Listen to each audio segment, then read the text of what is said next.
L'activité de Samba en 2023, elle était très forte. Pour donner quelques chiffres, 2021, on a investi 150 000 euros environ, 2022, 300 000 euros, 2023, on est à environ 700 000 euros d'investis uniquement sur la partie start-up, avec un effet de levier de 7.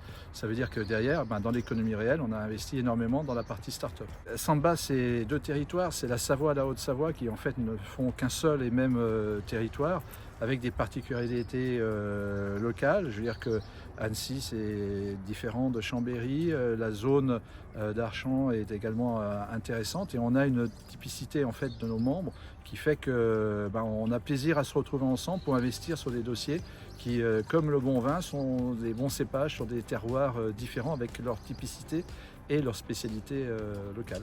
Alors là, 2024, je veux dire qu'on est sur une tendance où nous, au niveau de l'innovation, on a ce qu'on appelle un deal flow, donc un flux d'affaires entrant qui est extrêmement fort.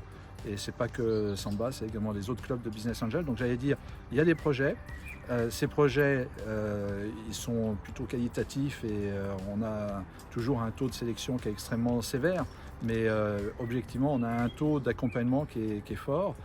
Ce que je vois aujourd'hui, c'est qu'on a au niveau des financements classiques et de dette un peu plus de difficultés à lever de la dette. Donc c'est vrai que la place de l'investissement en capital retrouve tout son sens. L'argent facile au niveau de l'endettement bancaire est révolu.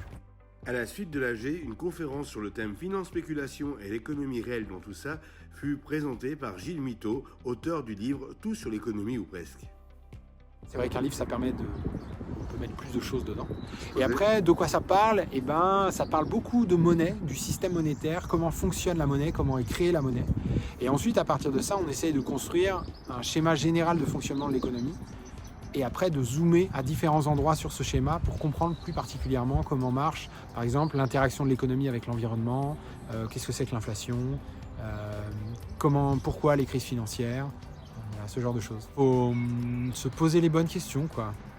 Voilà. Et aussi peut-être avoir un sens moral assez fort. Je pense qu'il ne faut pas mettre l'argent au centre. Si on parle d'une entreprise par exemple et de la rentabilité, à mon avis, la rentabilité doit être au service de la mission de l'entreprise et il ne faut jamais perdre de vue que la mission de l'entreprise ne peut pas être uniquement la rentabilité. La rentabilité, c'est un moyen et la mission de l'entreprise, elle est à définir, à redéfinir, à questionner. Ça ne peut pas être uniquement la rentabilité. Il a une approche différente du système existant. Or, on se rend bien compte aujourd'hui que le système a des limites.